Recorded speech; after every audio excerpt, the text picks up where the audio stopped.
So let's address the first comment about me thinking that I'm better than this person. First of all, I don't know you, so I don't know if I'm better than you. And the thing is, if I don't know you, I'm not thinking at all about if I'm better than you or not. Now, I'm a pretty humble guy. So here's the thing.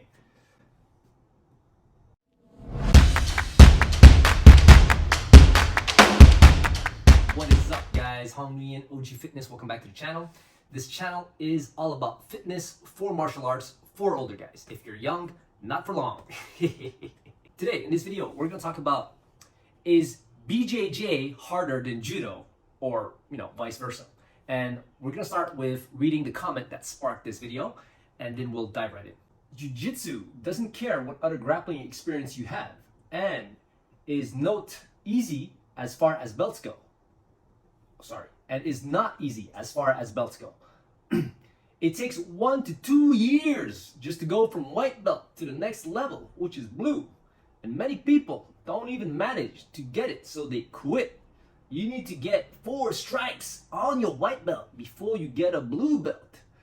Sorry guys, I'm just trying to make it entertaining for you guys. And at the same time, I think our friend just doesn't know, isn't aware of certain things. And that's why he's very, adamant and opinionated about this. Personally, I think people concentrate too much on belt color instead of just working hard on the art of their choice. You guys need to realize, regardless of color of belts, all it really is something that holds up your pants. Oh, just guys, pause for a second there. Wrong, motherfucker. It's actually to keep your gi closed. Because a gi, right, a kimono in jiu-jitsu, in judo, or any other martial art that has a gi, well, it doesn't have buttons. So you have to be able to keep it closed. And the belt was invented so that you could keep it closed, and at the same time, it had to be the right length and thickness so that it wouldn't hurt you or your opponent when practicing.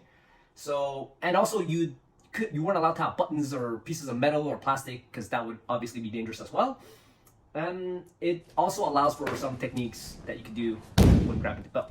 Okay, back to the comment. Jiu-jitsu is much harder than judo. That's why it takes 8 to 10 years to get a black belt. Okay, I just want to make a note of the holding up your pants. People say that, but for years, and I've heard that since I was young, but that is completely wrong. It doesn't hold up your pants at all. Like, the pants itself already has a sort of string incorporated into it where you just pull on it and you tie it, right? So the belt is to keep your gi closed. Back in the days of the samurai, right, they had to keep it closed, and also they had to keep their sword in their belt, and that was part of it. You had to keep it closed, and then you had to keep the sword on a certain side, and that's why the belt. So it's not to hold up your pants, just FYI. To continue, you're wrong on this. Judo is harder, and to an extent, this is my comment, guys. So this is what I answered our friend, and of course, our friend, I felt anyways, you guys let me know, but he was maybe a little bit emotional, in his response. I don't know why.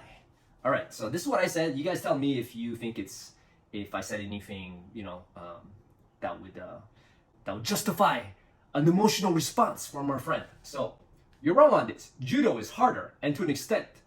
Why am I making funny voices with my own shit? Sorry. You're wrong on this. Judo is harder, and to an extent, you're right about the belts, but they do matter. It's 50-50, in my opinion. I'll explain in another video. Now, la creme of la creme. Check this out. Well, since you obviously think you're better than me, or smarter, please explain to me how judo is harder than BJJ. So let's address the first comment about me thinking that I'm better than this person. First of all, I don't know you, so I don't know if I'm better than you. And the thing is, if I don't know you, I'm not thinking at all about if I'm better than you or not. Now, I'm a pretty humble guy, so here's the thing. I'm sure there are things that our friend here is better at than me, and of course, vice versa, right? Just to be fair. The truth is, I would have to see our friend here in action to be able to determine if I'm actually, to have an opinion on if I'm actually better than him or not. I'm talking about better skill-wise in terms of, martial arts. But the thing is, until I see some kind of training footage or sparring footage or competition footage, like, I wouldn't be able to tell you guys if I'm better than our friend here or not. And that goes for everyone. Like, I don't know. Like, and I'm a humble guy. I'm a humble guy. So, if someone is better than me, I'm not afraid to admit that. There's a lot of people better than me. And there's a lot of people who I could kick the living shit out of. And that's just facts. So until then, be humble, sit down. Be humble, sit down. Relax, breathe. Now, regarding that comment about being smarter than our friend, do I think I'm smarter? Well, honestly, I don't think I'm that smart, to be honest. But what I do have is I have experience, I have wisdom, okay? I have knowledge, and I think that intelligence, being smart is overrated for the most part. Those things that I mentioned are more important. So I know I have knowledge, I know I have experience, and I know I have wisdom at this point. And of course, this is all to varying degrees, right? Like, the question is, do you? And at the end of the day, until you... Show me the money. Just look at I think I'm taking too long. Back to the spot for a Glock. I took a loss over floss, but still got a knock. Then hey, I'm not gonna make any assumptions. I don't know if I'm smarter or better, but honestly, who cares? I don't care. But hey, it is what it is. So once again, until then, sit down, behave yourself. So with that said, I think that two people could have opposing views and still respect each other. And I'm not sure why our friend here got, butthurt about me saying that judo is harder than BJJ, which by the way, it is. 100% it is. And I'm gonna explain why. Explain why I think so in this video. Okay, let's start with judo. So anything I mentioned here about judo, it's pretty much the opposite when it comes to BJJ. And then we'll look into BJJ afterwards and we'll talk about it in detail. So with judo, the thing is that you're standing. Now, any sport, combat sport, where you're standing, it's gonna require more balance, precision, dynamic movement. Your opponent is also a moving target, which makes it a lot harder. Judo is a power sport. So you have to be powerful, ideally. And you have to execute your techniques, your throws, your attacks, your counters, and all of that, all with power, right? As opposed to BJJ, where you don't really, it's not required. You can, but it's not required. You can take your time and go slowly. In judo, it's very hard to actually get to a point where you're able to throw someone clean. It's not easy. It's not like in BJJ, in 3 months, you can defeat an opponent that's bigger and stronger than you, but doesn't have any, BJJ grappling experience. In judo, it's not the case.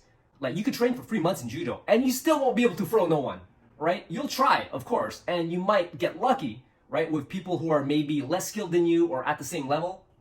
To a degree, if you're athletic, it helps, of course, like in any sport, but it's not gonna happen that easily. It usually takes around 6 to 12 months before you start throwing people clean, very clean, and where you really feel confident and you can say to yourself that, yeah, I did that. It wasn't just a fluke. It wasn't because the guy didn't know what he was doing. Like, it was mano a mano, we had about the same skill level, and I bested him and I threw his ass. It takes a lot to get there. And the reason why it takes a lot to get there is because it takes a ton of skills that you have to develop to even get to that point. In judo, you can't stall. There is no stalling in judo. When you're on your 2 feet, it's go time. If you stall and run away from the fight, you get penalized. After 3 penalties, you're out, done. In BJJ, well, you guys know. In judo, you have to be judo fit. You have to be judo strong, like next level. You don't necessarily have to be that strong, that fit, that powerful, that athletic in BJJ. But it does help, of course, like in any combat sport. Let's look at the skills, a general guideline, a general structure of the skills that you need to actually be able to throw somebody in judo.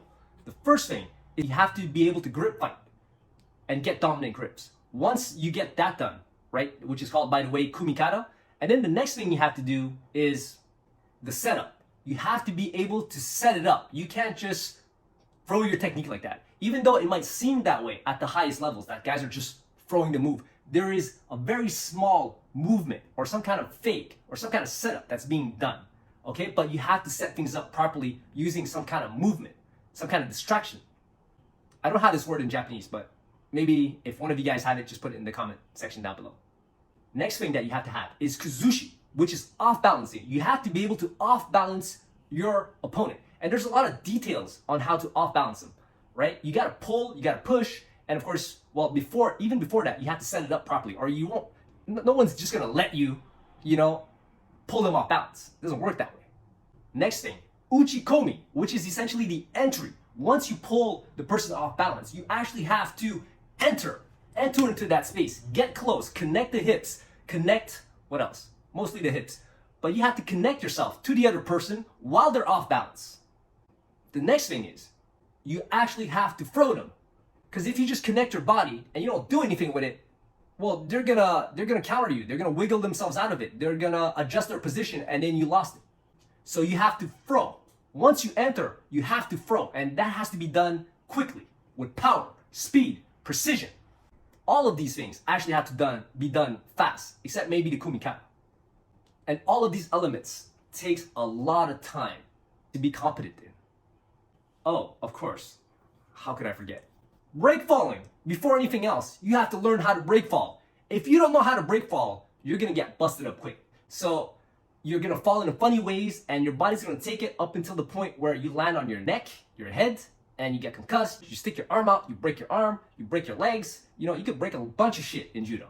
To develop a level of confidence and competence in break falling, then what you actually have to do is that you have to become more athletic. You have to be able to roll. You have to be able to do cartwheels. You have to be able to shrimp. And you have to know how to position yourself properly to land properly, which is not an easy feat at all. Because even if I were to explain it to you, and I've done this, I've showed guys how to do it when I was teaching at my club, they still wouldn't get it. If I would throw them, their bodies would be in a funny position, even after I told them specifically what to do. What I'm saying is, it takes practice. Not a ton, but a lot. Enough. If you don't know how to break fall, and you just go into it like that, you get thrown hard, you land funny, you break something, you're out. End of your judo career. At least for a little while. Now, in BJJ, it's different. You could accumulate all these small injuries and still continue to roll.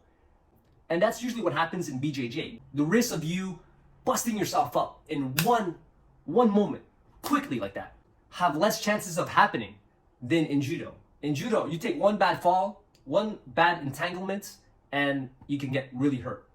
In BJJ, you're on the ground. It's not the same thing. Guys will accumulate injuries through wear and tear. So in judo, you need to have strength, speed, power, dexterity, coordination. These are things that take time to develop. And depending on how much experience you have, depending on how fit you are, on how athletic you are, what kind of injuries you have, well, that's going to dictate how much time. And of course, how much you practice. And how good your instructors are. All right, now for BJJ. So in BJJ, guys, by the way, I love BJJ. I started in BJJ. I'm a blue belt in BJJ. I did BJJ for 6 years, and I probably should have been purple, but I changed clubs, and that kind of just screwed everything up. So BJJ is actually something that I want to get back into, and I will get black belt in BJJ. It's just a matter of, well, me starting to train again, and then it happens when it happens. And also, I'm a black belt in judo. I've done judo at this point longer than BJJ. I've been doing judo now for 8 years. And I love both of them. So this is not a knock on BJJ. So with BJJ, you're on all fours. You're on the ground. You're not falling from very high at all. You're not being thrown or anything like that. So the risk of injury is a lot less. And the need to balance, to be super coordinated, to use a lot of power, speed, precision is a lot less.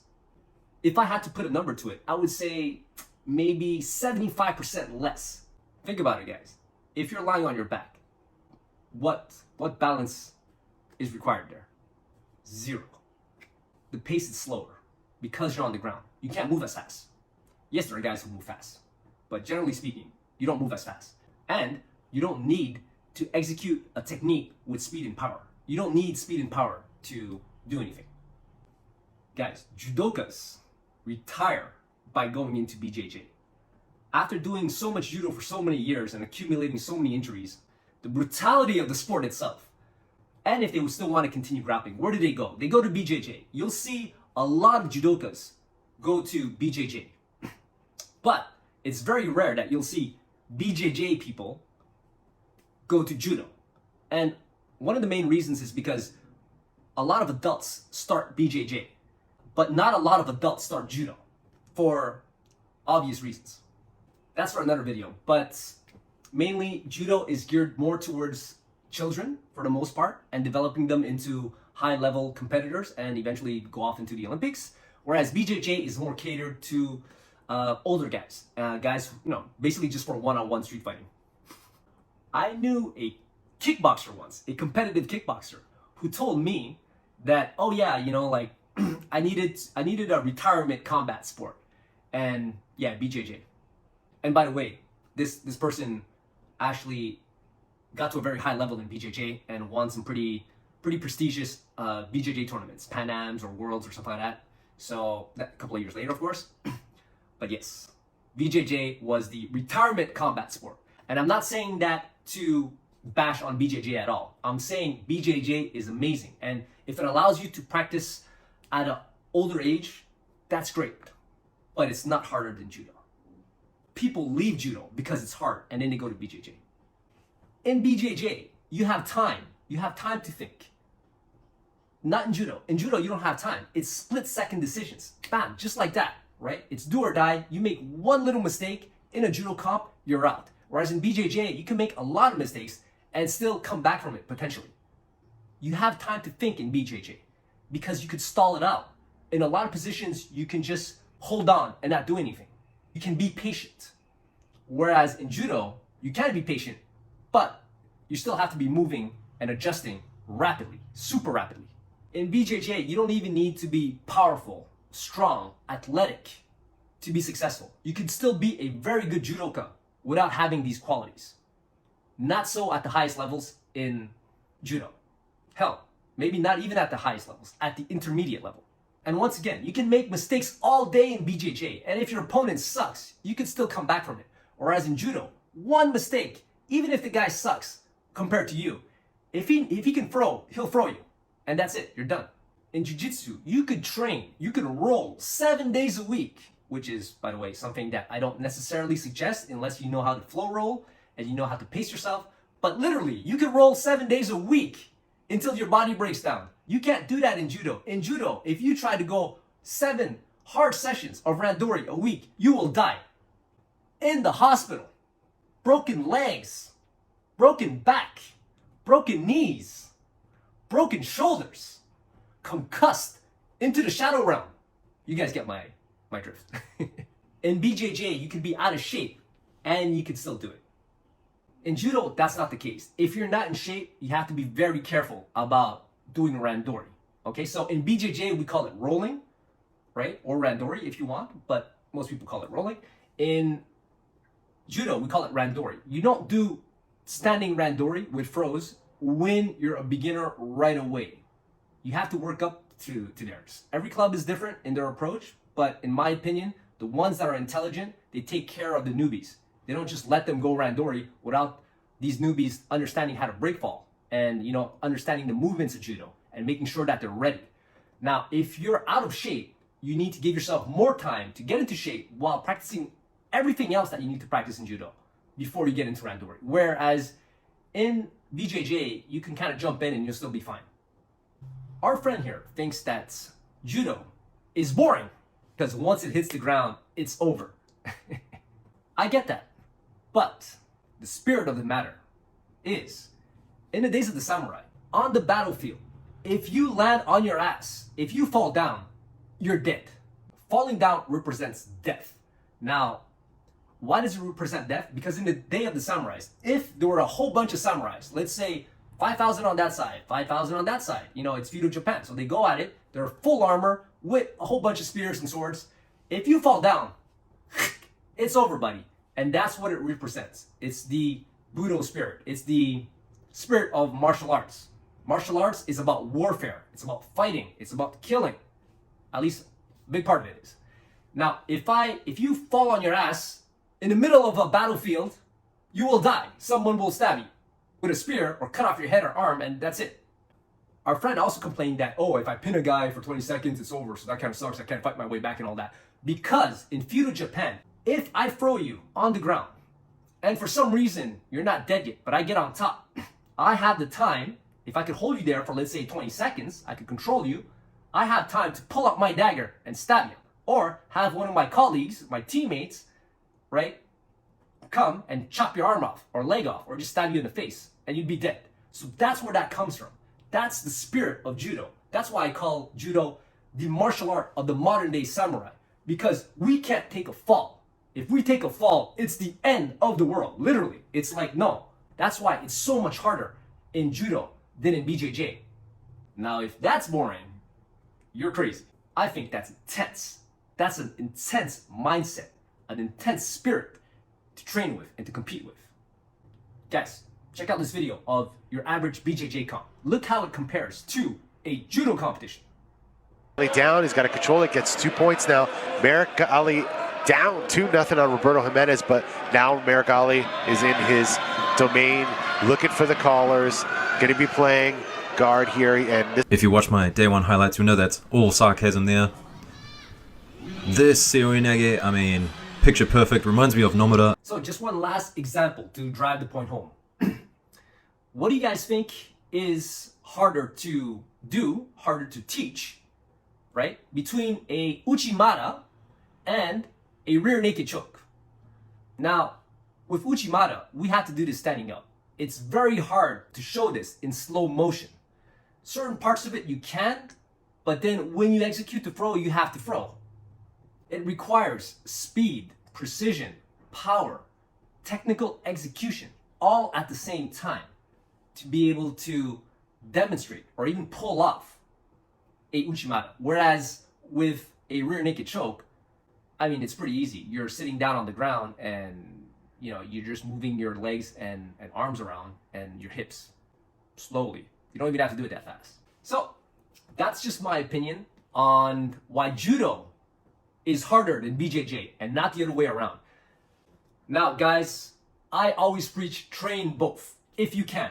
Okay, if you could only choose one, you know, I have a slight preference for judo for various reasons, but BJJ also comes from judo. Of course, BJJ has become a sport and a martial art on its own.